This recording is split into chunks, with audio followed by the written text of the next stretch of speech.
news to cover of late.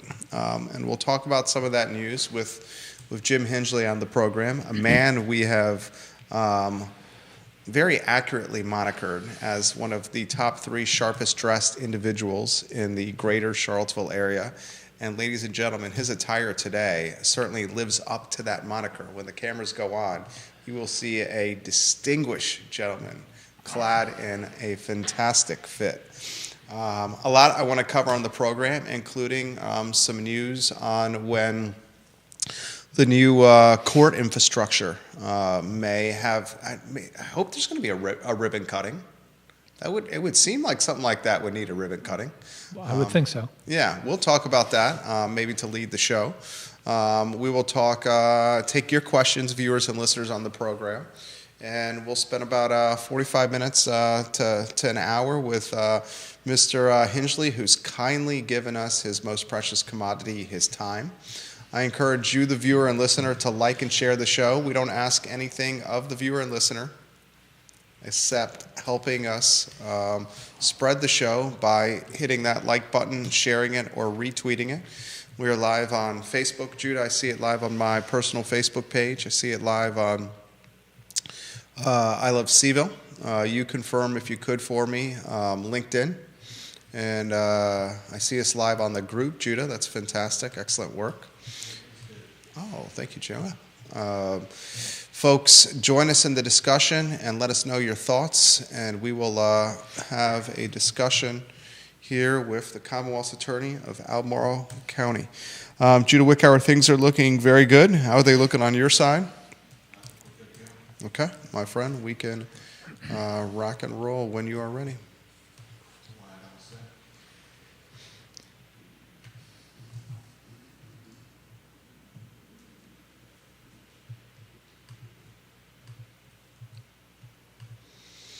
Welcome to the I Love CVille show. My name is Jerry Miller. Good Wednesday afternoon to you. Thank you kindly for joining us on the program.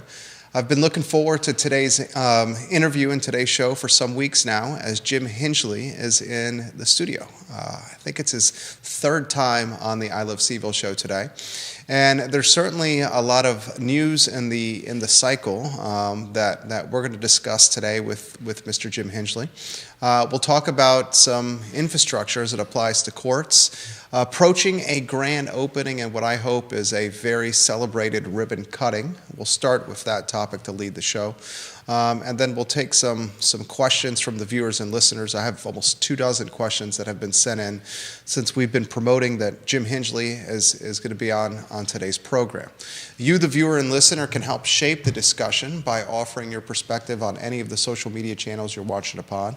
It airs on every single one of them, and it's archived on every single one of them as well. Judah Wickower is the director and producer behind the show. I thank him for keeping us on air. And I want to thank one of our proud partners, Judah, in Charlottesville Sanitary Supply. The Vermillion family has been running this business for more than 60 years. Think about that, ladies and gentlemen. It's an institution, 60 plus years, on East High Street and online at charlottesvillesanitarysupply.com. John and Andrew Vermillion, absolutely fantastic people. So without further ado, Judah, if we can go to the studio camera and then a two-shot and welcome Jim Hingley to the show, a man we have monikered as the top 3 sharpest dressed individuals in the Charlottesville area. And I think you're looking the part, Jim. Your fit looks really good today. Fresh glasses, nice looking tie, nice looking blazer. My friend, good afternoon to you. Well, good afternoon. Thanks for inviting me on the show. Absolutely. It's absolutely our pleasure to have you on the show. Why don't we start with some fantastic news. I was taken aback when you let me know it was May that the new courts were set to open. That's right around the corner. It is. About 2 months from now, the new combined courts facility is going to open up. I'm sure most people who've traveled in the Court Square area have seen the construction. It's been going on for quite a while. But we are just excited. All of us in the local justice system are excited about this new facility coming online.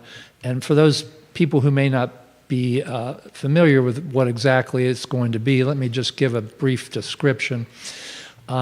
This is a combined courts facility, and it's the General District Court of both Albemarle County and Charlottesville. So they will both be, the operations of both courts will be combined in one facility. And there are just an enormous number of efficiencies that come from co-location. And this is a big step forward for the local justice system to have this facility and to have it come online, as I say, in about 2 months. A couple of things that I'd like to mention in connection with that are that first, this represents a very long process, as you would imagine, of cooperation between the city and county to make this happen. And it was not easy, and it was never guaranteed that it was going to happen as much as it was a great idea. And so I want to take my hat off to both the city and county governing bodies for seeing this project through to completion. It's a real asset for our community. And then secondly, what I'd like to mention is an offshoot of that, is that the Albemarle General District Court is the busiest court in our local court system, city, county, federal, you name it. More people go through the General District Court of Albemarle County than any other court that we have in our local justice system. And keeping the Albemarle County General District Court downtown in Court Square is something that is going to continue to contribute in a significant way to the vitality of downtown. And I really appreciate that too. That's one offshoot of this project, excuse me, because Albemarle County could very well have just taken that court and relocated it somewhere fairly distant from downtown. So that's a real plus. Yeah, so a lot to unpack here, and he described it very well here. This was common ground between Albemarle County and the Charlottesville City. Two local governments, neighbors, finding common ground, keeping the courts together. At one time, the politics of this project included moving the Albemarle piece to potentially 29 northern Albemarle County as what was speculated to be or chattered to be an economic driver, a driver of economic stimulus. Your colleagues, folks in that work in courts and the justice system said, look, we need to have these together here. We need to have these together because the folks that are going to be most impacted by splitting them are two distinct groups. They're Jim and attorneys and folks that work in both courts in back-to-back time slots or morning and afternoon. And I think most importantly is probably those that are on the margin. That may not have transportation of their own or may not have the sophistication to know where one court is and where the other is. And if they go north of town and they don't go downtown and they miss their appointment, then they have to deal with the ramifications of missing time in front of a judge, if you may. I never saw the value of courts being an economic driver. Mm-hmm. I just don't see how moving courts to somewhere in Albemarle is going to encourage shopping or spending or food and beverage. And keeping them downtown, from my standpoint as someone who's an evangelist of downtown, is absolutely amazing because of the foot traffic it creates around the mall. Anyone who spends any time like you do on downtown Charlottesville is going to see a boatload of people walking around the downtown mall, having lunch around the mall in between appointments. Well, all of those are good observations. I just would add one thing about the co-location of the courts that really represents a good use of taxpayer resources.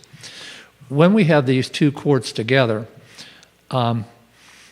we can use both judges. Now, one court's a Charlottesville court and one court's an Albemarle court. People understand that, but the judges are 16th Judicial District judges. So here's what can happen. General District Court dockets are awfully hard to predict how long they're going to go.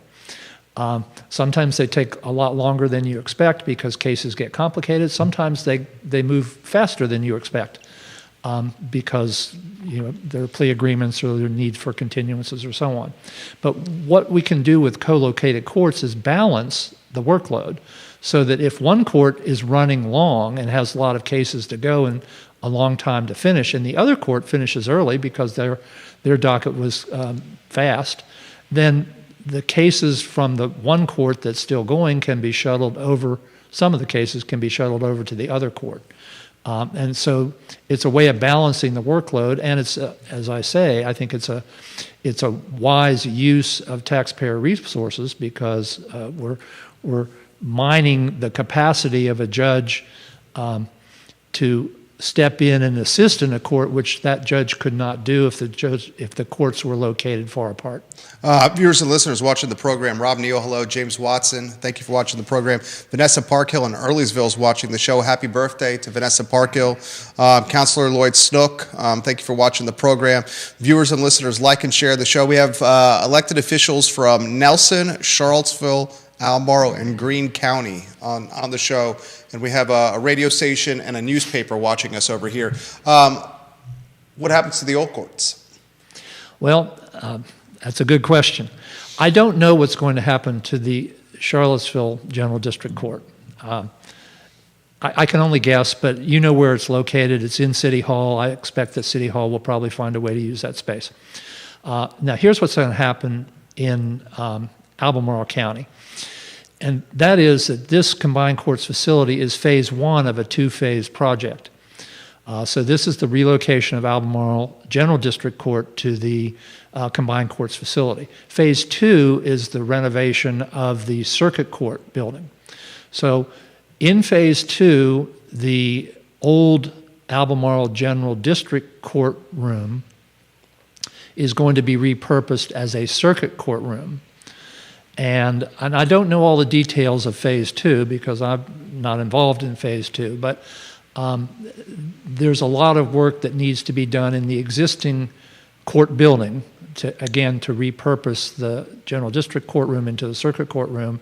And then I think the existing circuit courtroom, the old circuit court, is going to be an auxiliary courtroom, so I believe it will still be in use. And then the clerk's office is going to expand into other parts of the building that have opened up by the relocation of the General District Court, and including the Commonwealth's Attorney's Office, which is now in that building. We are going to the Combined Courts facility. Our office will be the Levy Opera House. So there's a lot of work that's coming in phase two. And finally, I want to say something that I just found out, actually. The Combined Courts facility is Charlottesville and Albemarle General District Courts. But when the facility opens, Charlottesville will still remain where it is now temporarily because the Albemarle Circuit Court is going to move to the new Combined Courts facility temporarily while the work is being done in the old court building. So the General District Courts will still be apart for however long it takes for phase two of this project to be completed. And the Combined Courts facility will be entirely Albemarle at the beginning, Albemarle Circuit and Albemarle General District.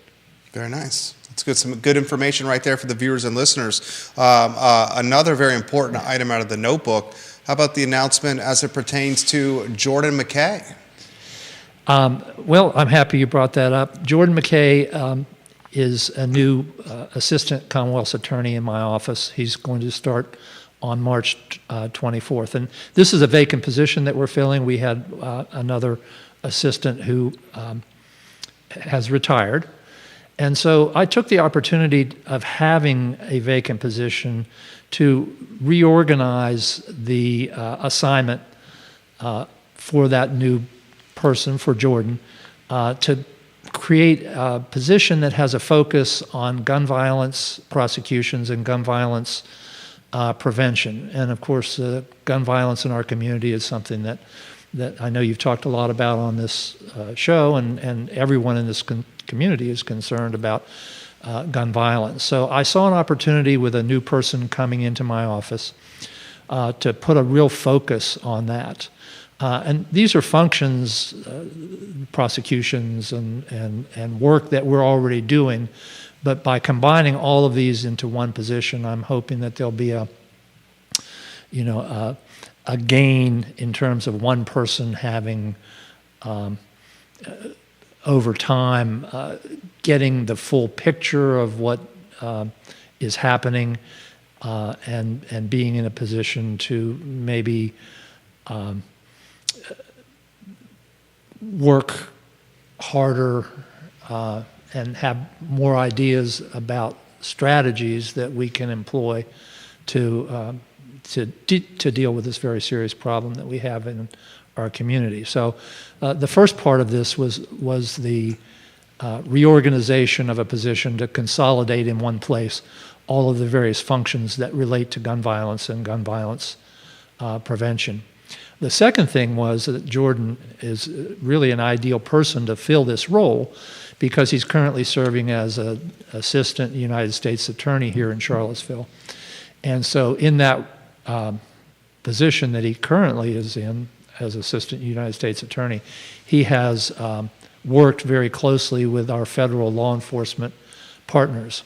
So he brings that aspect into this new position in our office, that he has these long-standing connections with federal law enforcement. So, we all have to work together to solve this problem. Local authorities, state police, UVA police, federal law enforcement. So this is a way of bringing that all together in my office and importing into my office those connections with the federal law enforcement agency. So I'm really happy about this. We're happy as well. We applaud you for that move. It seems, and it's unfortunate to say this, a conversation I have with my wife all the time, it seems as if gun violence has really consumed much of the community of late.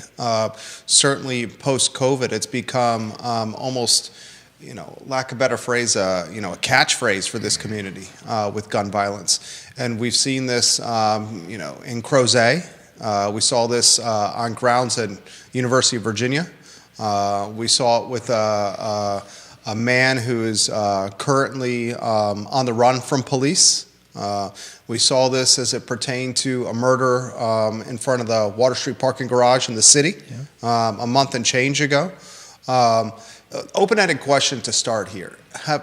Has there been more gun violence post-COVID across your desk and your office than pre-COVID? I've been in this community 25 years, and it hasn't been since post-COVID that this has been such a consumption for so many of us in this community. Well, I would hesitate to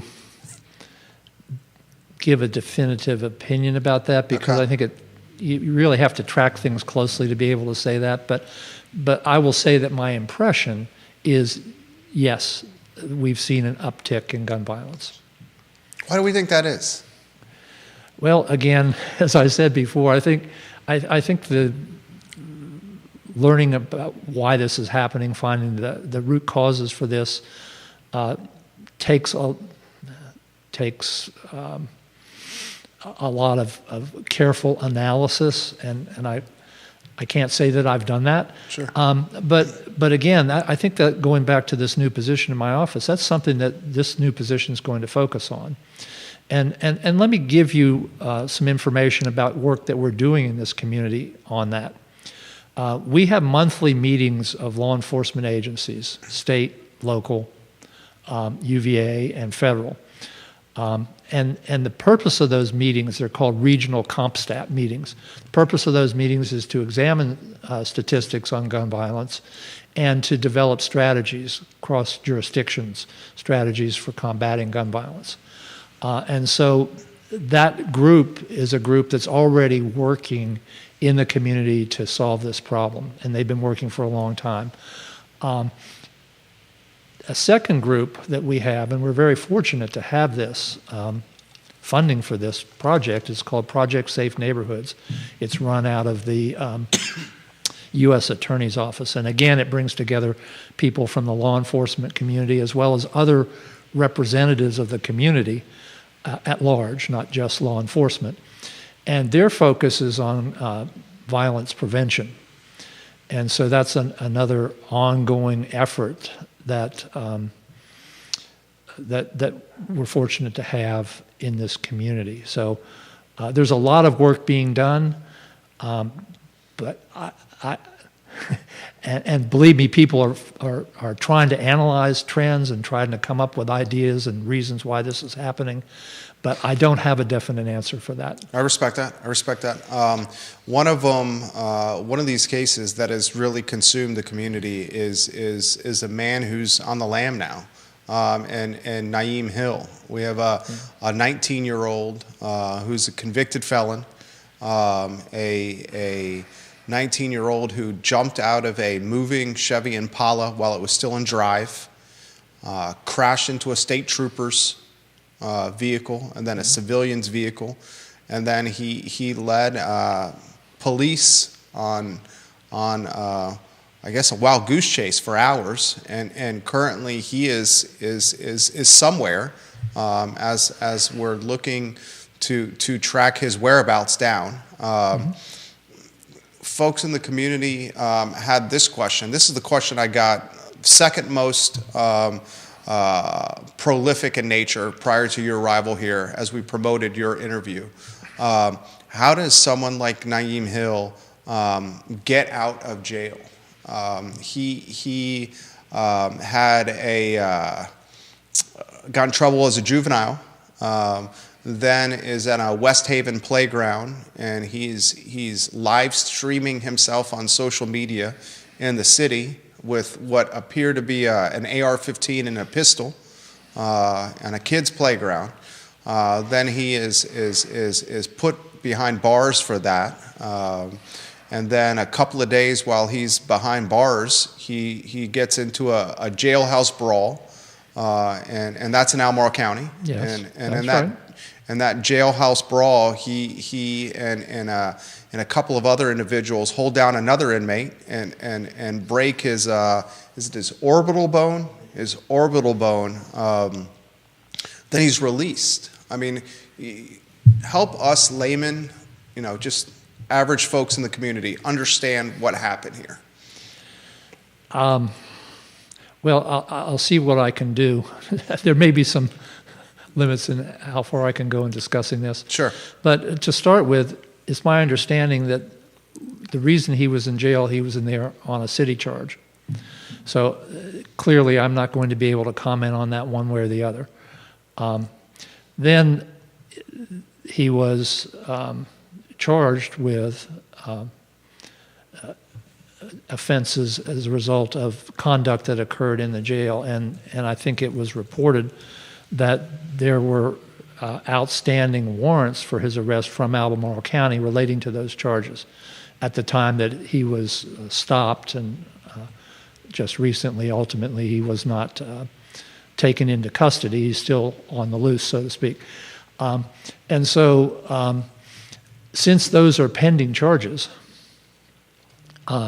in Albemarle County, I'm really not going to be in a position to comment much further than that. I understand. How about a different question for you? Commonwealth's Attorney Joe Plantania.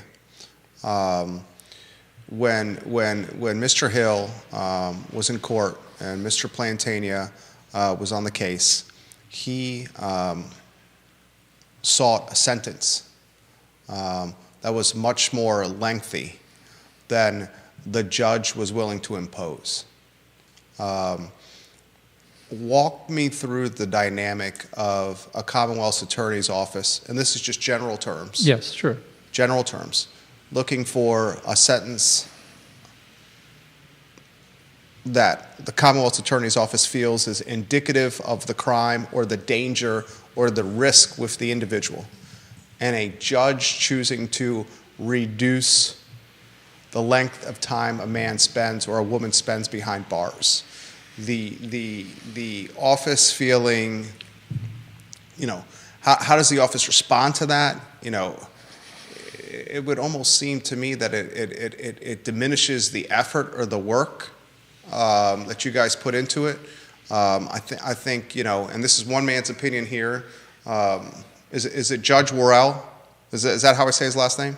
Yes, that would be, Yeah, yes. Judge Worrell reducing his sentence when Commonwealth's Attorney Plantania was looking for something much longer. Now, we all are playing with the benefit of hindsight here, Monday morning quarterback, but that seems to be a grave error that was made. And that's just me talking here. I'll give you an open-ended question. When a judge chooses to reduce sentencing on an individual that has a history of gun crime on his rap sheet?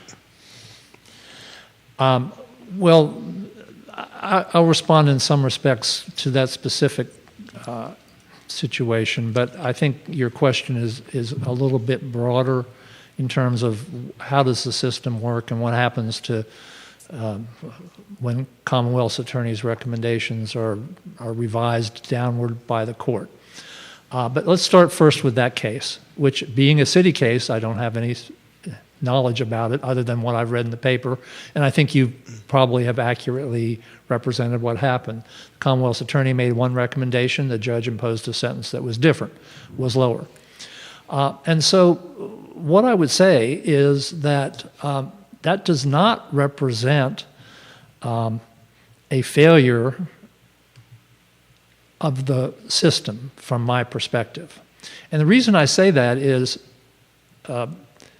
if it were me instead of Joe Platania, I would go into a sentencing having a position that I had worked hard to develop, but I would know that I am not the decision maker. I'm an advocate for a point of view. The defense lawyer goes into the same sentencing proceeding with a point of view and reasons why the defense lawyer most likely is going to ask for a sentence that's lower than the one the prosecutor is going to ask for. That's how that works, right? But I see myself and the defense lawyer as advocates and the judge as, of course, a judge. And so the final decision is up to the judge. And if the judge sees things differently from me or differently from the defense lawyer, that's fine. And what I want people to remember is the judge is the one who hears all of the evidence when making that decision. So in this case, Mr. Platania went in with one set of information to present to the judge.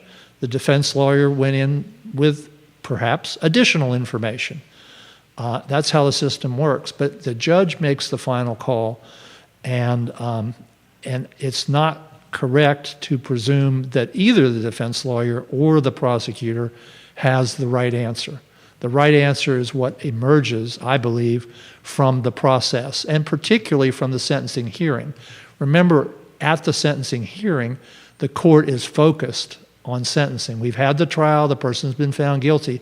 So everything that happens in the sentencing proceeding is geared to giving the judge a base of information on which to make a wise and sound decision. And so I don't ever take it amiss if I make a recommendation and the judge disagrees with me, because that's the way the system works. That's the system, right. And I trust Judge Worrell.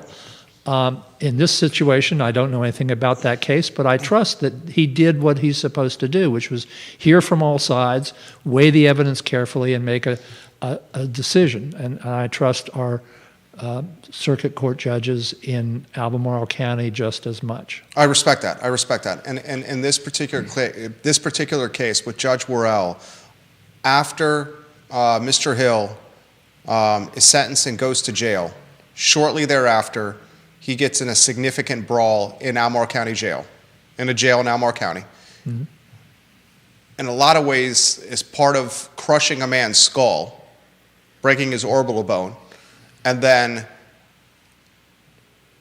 as he's released from jail in what the public would say is a very short time period, he then proceeds to evade and elude a state trooper and a chase over much of the area that led to him jumping out a moving vehicle in Ivy and running away from police and is somewhere. And granted, we have the benefit of the hindsight here. Here's a question that I thought was a good one from one of the viewers and listeners. Does Mr. Hill get notified of the pending charges against him for what happened in jail in Albemarle County with that jailhouse brawl? Is he aware of that as he's running from police, running from the state trooper, that he has this charge over his head?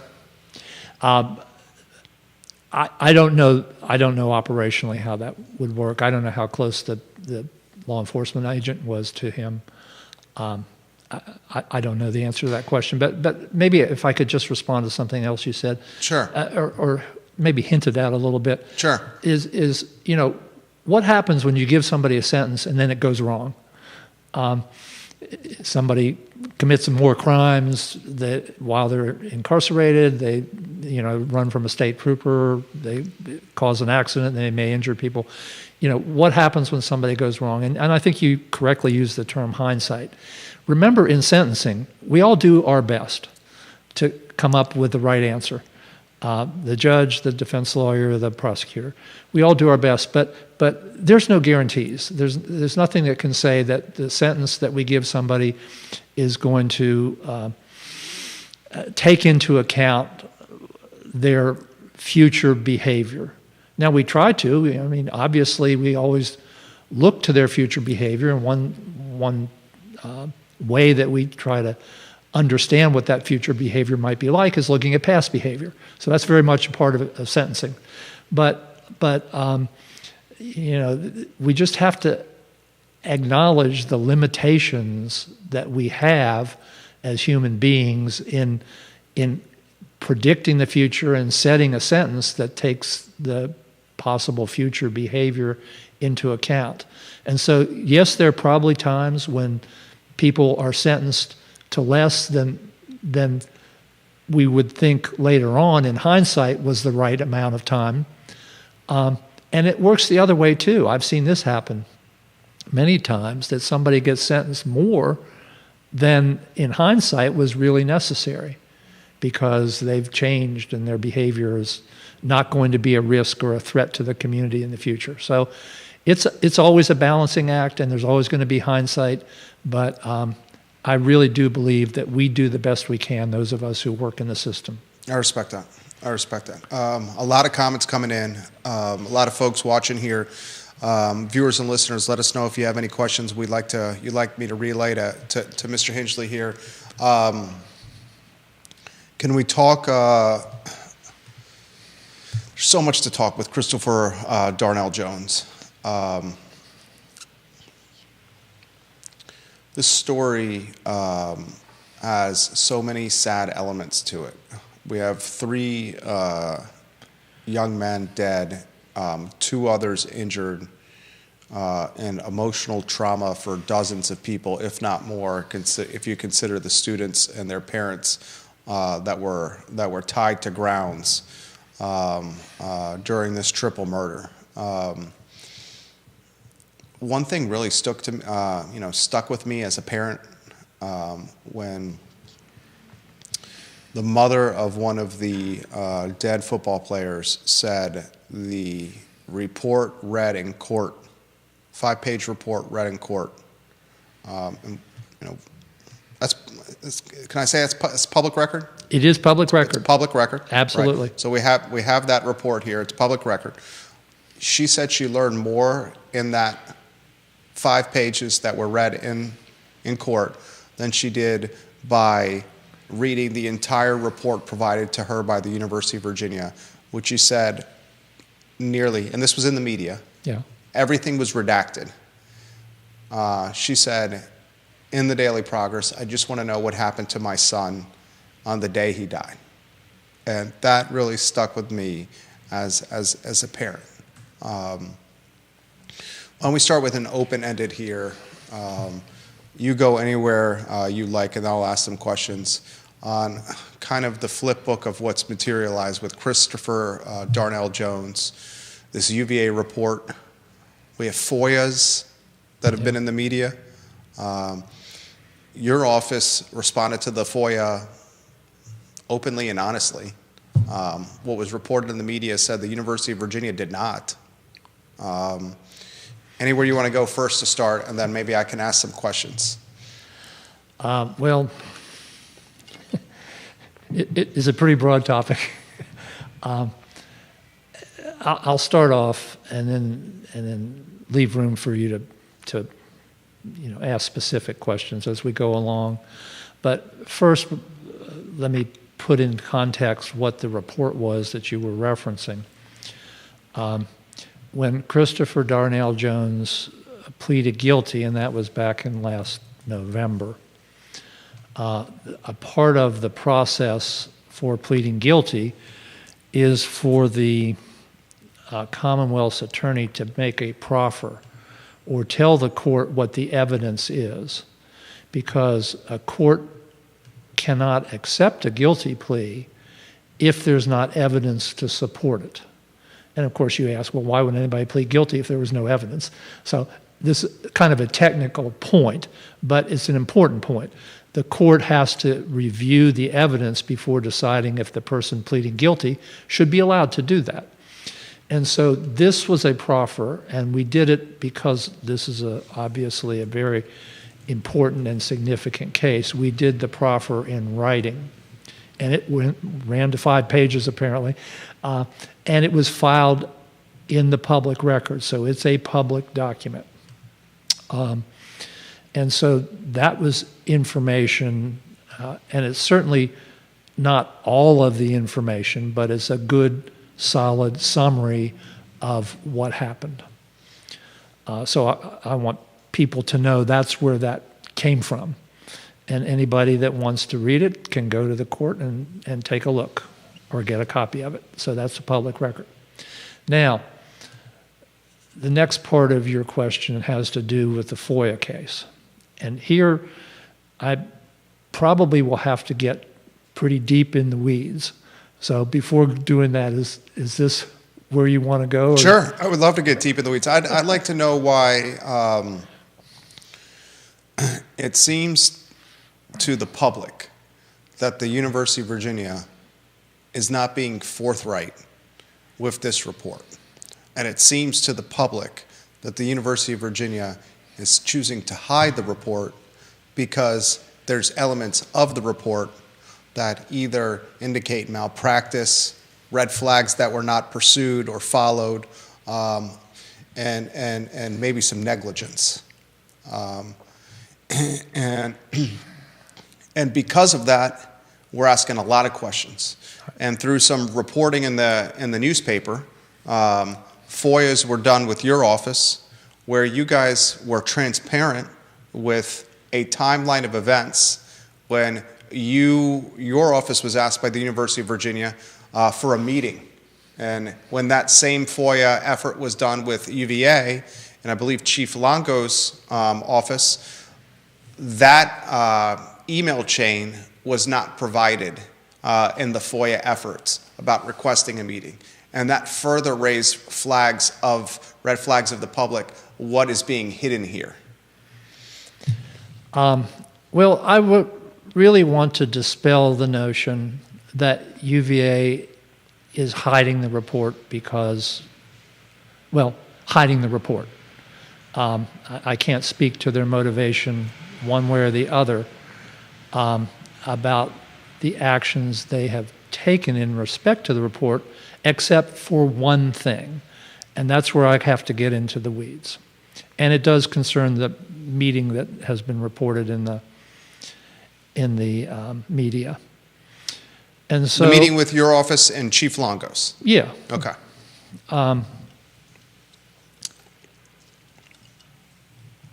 The report was commissioned by the Attorney General. And the report did not really focus on the events of that November 13th night. Those events are the events that the prosecutor is responsible for presenting in court in the prosecution. The reports that were commissioned by the Attorney General were reports to evaluate the university procedures relating to Christopher Darnell Jones and his experience at UVA that might have contributed in some way to what happened, or might have shed light on opportunities there may have been to do things differently. I mean, everybody wishes so much that this hadn't happened. And so the report was, in one respect, to examine, what perhaps went wrong in the lead up to the killings. The other aspect of the report, and as you may recall from media reports, there were two separate law firms that did the separate parts of the report. The second part of the report concerned the response following the murders, the UVA's response. So neither report was focused immediately on the crimes, but more on what happened before the crimes occurred and what happened in the response to the crimes after they occurred. Now, what happened was that the reports were filed with UVA, and when they were filed with UVA, they were filed with the entity or organization that UVA is, but that also includes the police department. So the police department at University of Virginia had access to those reports. And here's where you got to go in the weeds, okay? If there's anything in those reports that would be helpful to the defendant in this case, I, as the prosecutor, have a duty to turn that information over. And you might say, well, why would anything in there be relevant to the offense if the reports are focusing on what happened before the offense and what happened after? Well, it's more complicated than that. And so there's stuff in there about Christopher Darnell Jones. And it may be that some of the things that are in there are beneficial to him in connection with his sentencing if he's convicted. And of course, now he's been convicted, but at the time the report was filed, we didn't know if he was going to be convicted or not because the trial or guilty plea hadn't happened.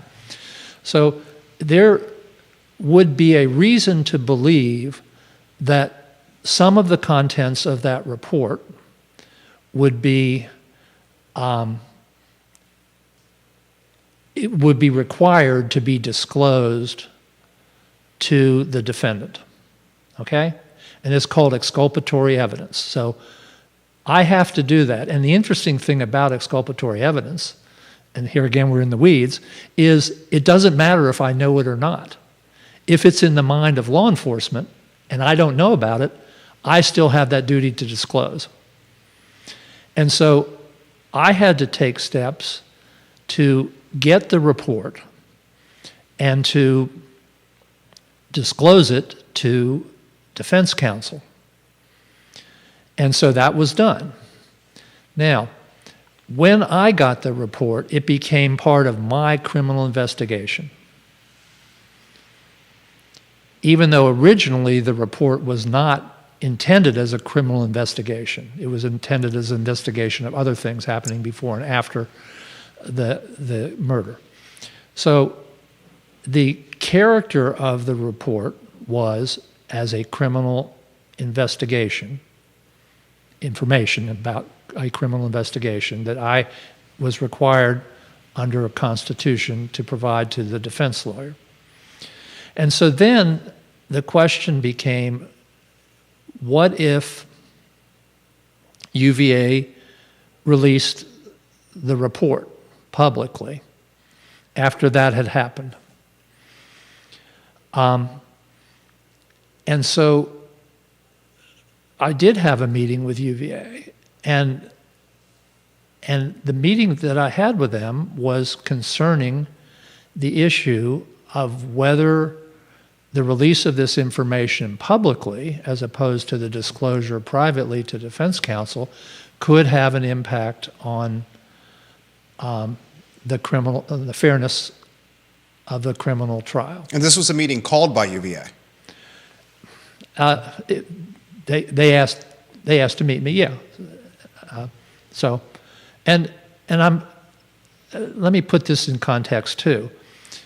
As a Commonwealth's attorney, I meet with law enforcement all the time when they have questions.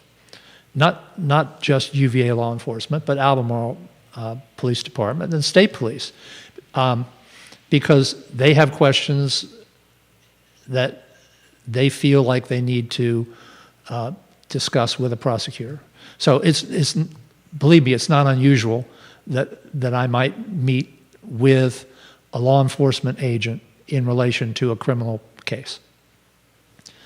And so after the meeting, in the course of the meeting, we discussed the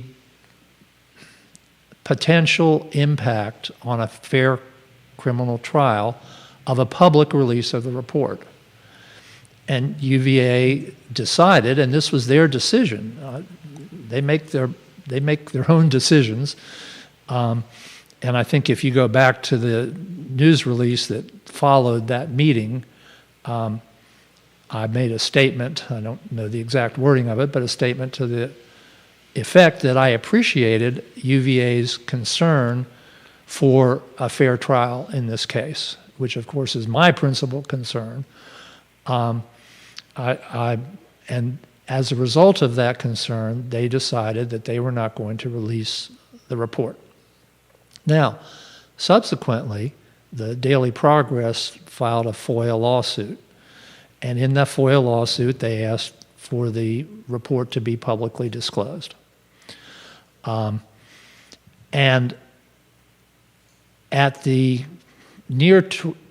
toward the conclusion of that lawsuit, seeking public disclosure of the report, the defense counsel in the Jones case, Doug Ramsler, and I petitioned the circuit court judge in our case, Judge Higgins, to enter a protective order restraining the University of Virginia from releasing the report publicly because of its potential to have a negative effect on a fair trial. And so this was a position that I had, but also defense counsel had at that time. We articulated it to the court, and the court ruled against us.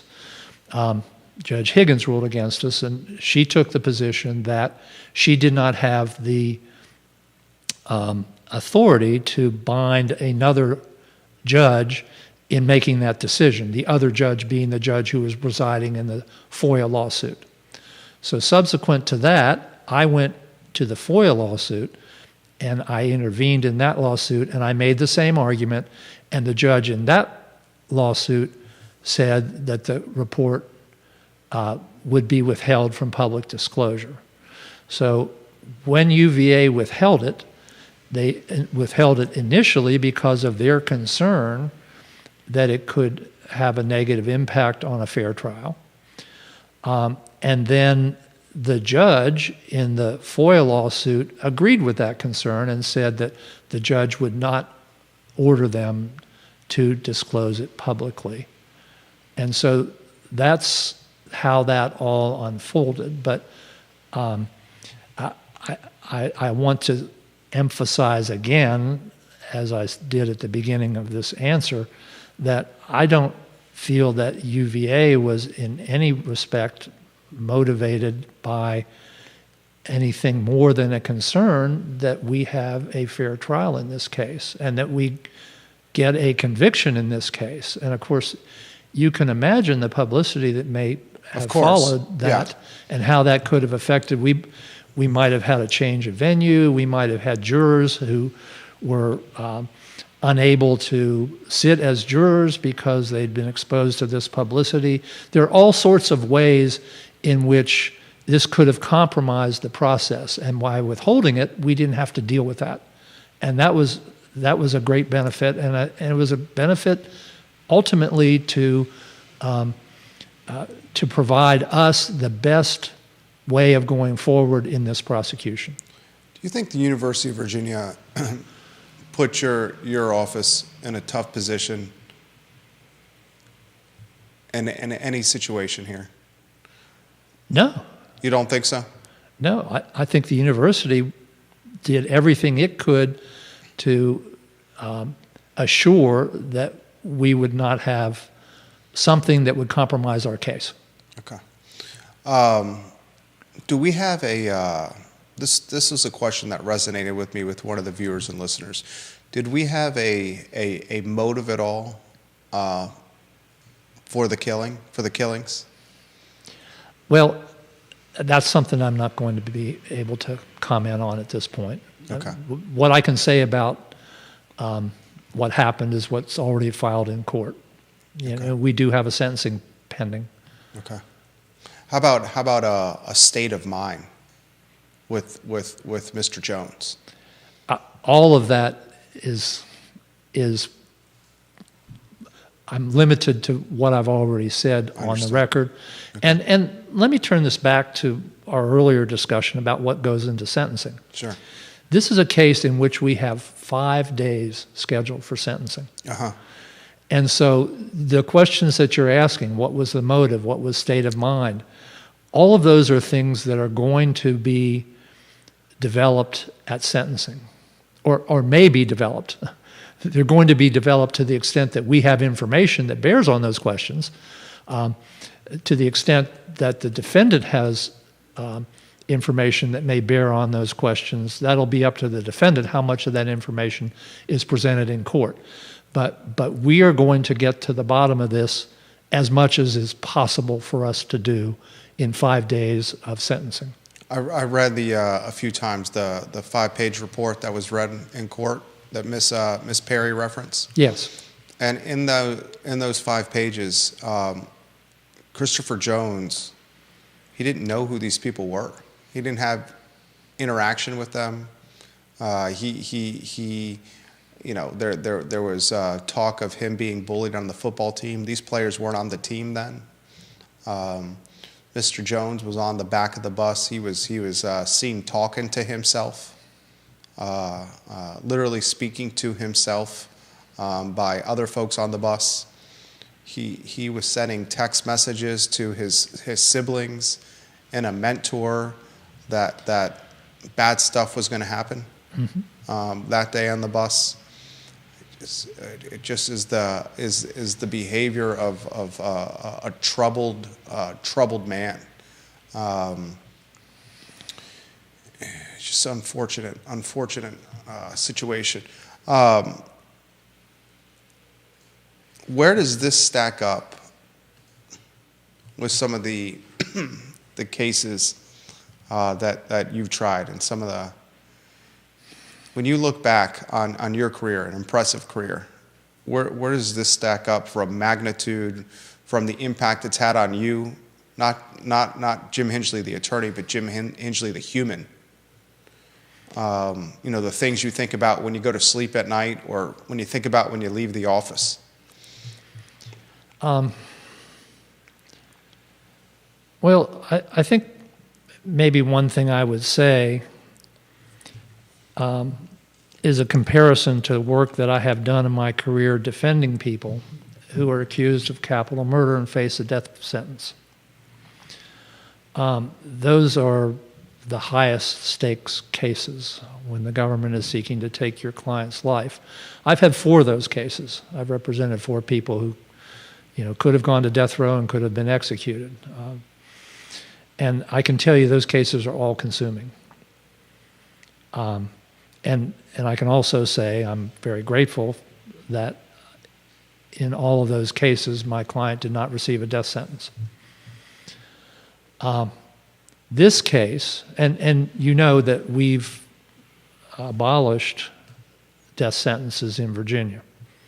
And I was a very strong proponent. I've been a strong proponent my entire life of ending the death penalty. And it was done in Virginia. And I'm really pleased with that. But let me tell you that if we hadn't abolished the death sentence and capital murder prosecutions in Virginia, this is a case that would have been a capital murder case. So this is a case that is every bit as all-consuming and every bit as difficult and every bit as traumatic as a capital murder case. And so I put it in the same line with those other cases that I've been involved in. I was involved in those cases as defense lawyer. I'm involved in this case as a prosecutor. But the impact on me personally is very similar. And you know, there's a lot in the literature about prosecutors and defense lawyers dealing day in and day out with crimes like this. And the trauma is kind of vicarious trauma. And I think you're right to ask me, and to ask generally, how do people who work in this field manage that?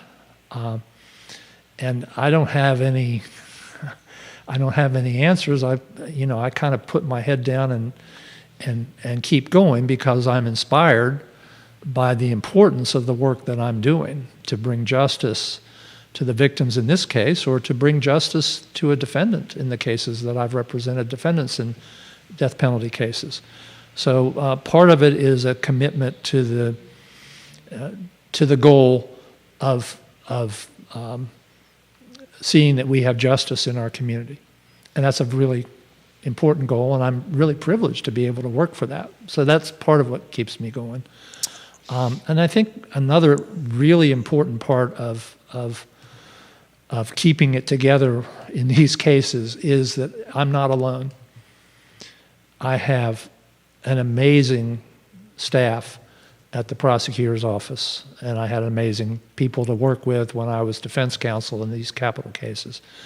And so you lean on other people, and they give you the strength to carry on and to deal with the trauma that you're experiencing vicariously.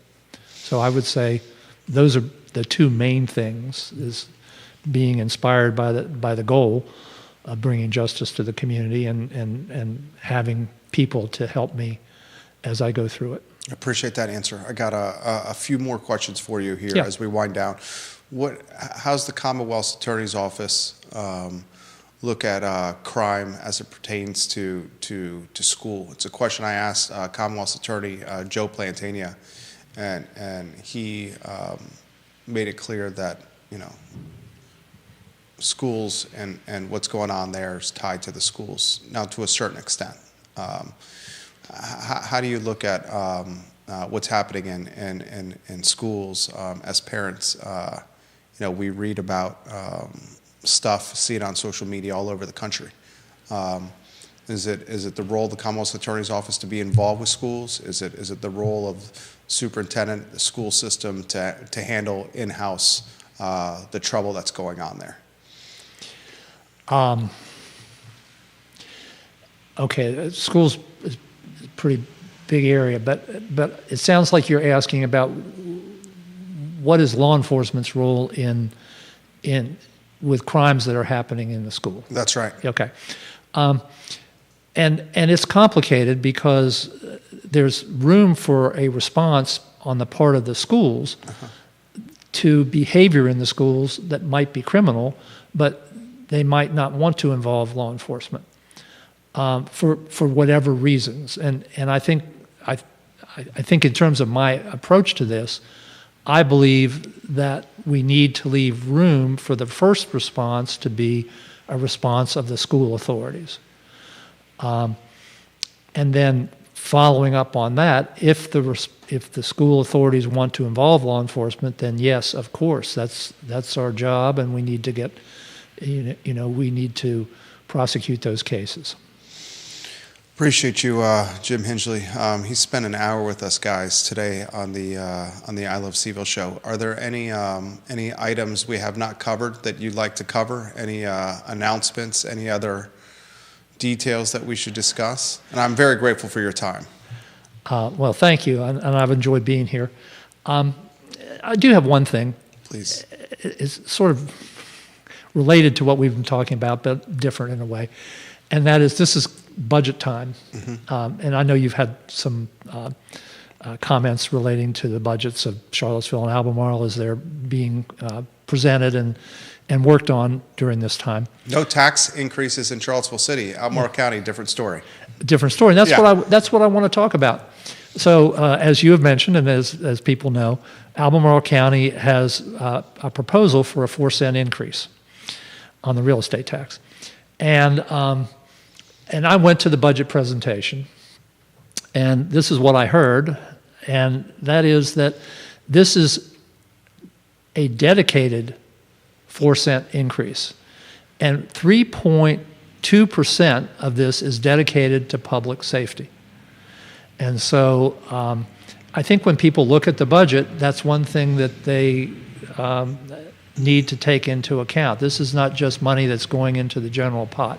This is money that at least 3.2 cents of the 4-cent increase is going to public safety. And there are some grant-funded fire safety positions that are no longer, funding is not going to be available, and yet these positions are providing services to the community that that this part of the budget increase is going to cover. So it's going to cover some fire safety positions, and it's also going to cover 6 additional police officers. And so, and I'm an Albemarle County resident. Me too. And I Judah too? Yeah. Well, we're all together there. Yeah. And I don't have a bit of a problem with this. And I think, turning back to what we started off talking about at the beginning of the show, which is gun violence in our community, crime in our community generally, I think it's a wise investment to increase the law enforcement officers who are available in the community to provide safety to all of our residents. So, I respect your position. Some respectful pushback here. A 4-cent real estate tax rate increase at a time when assessments have spiked like they have, compound spikes post-COVID, year over year over year.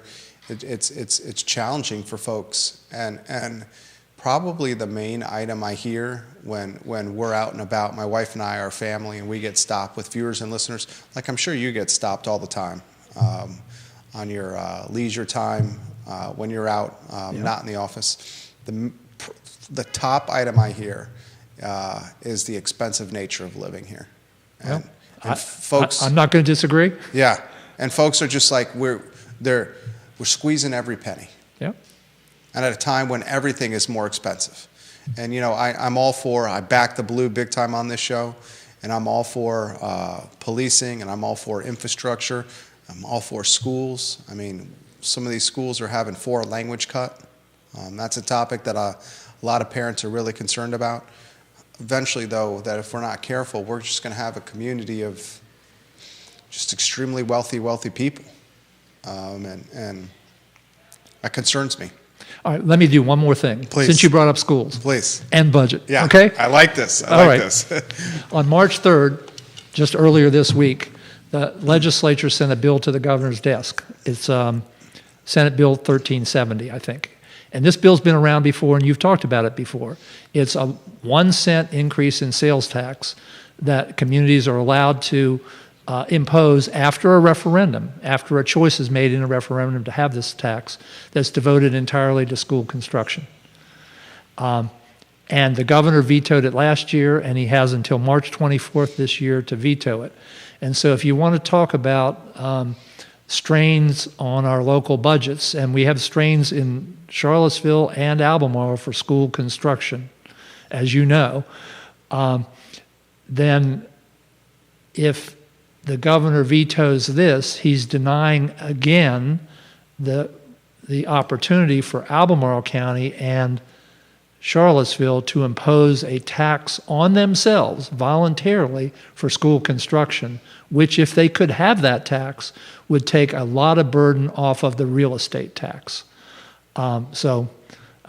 Is the governor truly denying it, or is the governor asking Albemarle County to find something in its budget to take out?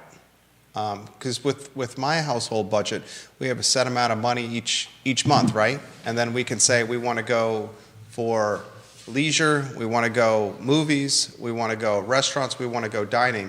I understand that Albemarle County has a set amount of money, and if Governor Youngkin does veto it, which I think we both are in agreement he probably will, isn't it up to Albemarle County to find something else in its budget to shift money to school construction or capital improvement projects? Well, no, they have it in their budget. It's Sure. just that part of, I presume, part of their capital program is funded by real estate taxes. That's This true. is an opportunity to shift it in a different direction. And I'll tell you why the governor vetoed it last year, because I have his veto message right here.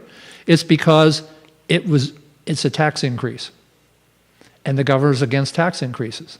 It doesn't have anything to do with, well, can Albemarle County find the money here or find the money there or Charlottesville. It's because the governor philosophically doesn't like tax increases, and he's willing to deny Albemarle County and Charlottesville citizens the right to impose their own tax increase on themselves voluntarily, not through government action, through referendum. And I hope that the governor will be moved to give our communities this chance, because I think it really does play out into likely reducing the heavy demand on the real estate tax. Do you think he's going to do it? If past Right. experience is any indication, Yeah. I think he's going to veto it again. But we in this community have until March 24th To petition him. to ask the governor to give us in this community the chance to decide for ourselves if we want to pay a penny more to help with school construction. Jim, I appreciate you. I appreciate the time. I appreciate you make everyone think. It's refreshing. I appreciate the transparency. Thank you. Well, seriously, thank you. Well, thank you for having me on. I always enjoy the discussion, and especially I like the pushback. You know, people can disagree, and I really appreciate hearing different points of view. So I'm always open to pushback. Same, me too. Jim Hingley, guys, Commonwealth's Attorney of Albemarle County. Judah Wickower, the director and producer. For those that are asking, and I see it on the feed, the show will be archived in its entirety wherever you get your social media, your podcasting content, or on ilovecville.com. And we are back in the saddle tomorrow, Thursday, at 12:30 p.m. We're efforting Denver Riggleman through text exchange now about coming on the show to discuss the Silverback Distillery sale that is in the works, and what could be in the works for Mr. Riggleman himself in politics. Thank you kindly for joining us. So long, everybody. Jim,